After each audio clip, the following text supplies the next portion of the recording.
Hey guys, welcome to the second episode of Developing with the SC2, a video tutorial series where we take you from basically nothing to a fully functioning mobile app that works on both iOS and Android and does some basic functions with the SC2 like take picture, download picture, and display to screen. So the importance of this episode is we're going to be using the state command in the command line.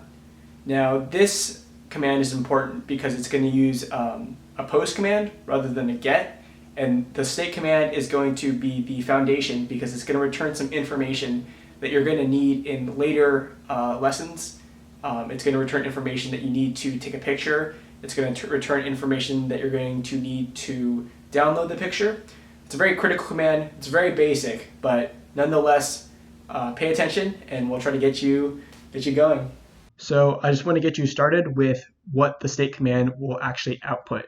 So by the end of this lecture, what you will have is a working state command. And this state command is going to return the battery level. It's going to return the URL of the last image, which you'll eventually need to download the image, and a bunch of other useful information that you can use in later commands. So I just wanted to review again the selection of the video that you'll do. When you click the link in the description, it's going to take you to this page. And for this tutorial, what you're going to want to do is follow this second item here, get camera state using a post command. When you click it, you go to a YouTube tutorial that takes you through the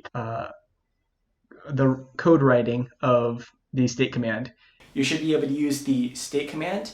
And if you have any issues, always remember that we've linked our code examples, the written working version of the code, in the thank you page.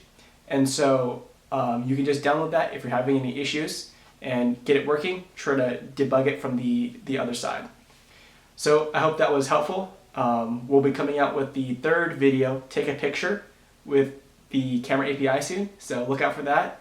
We'll update you guys with another teaser video when that happens.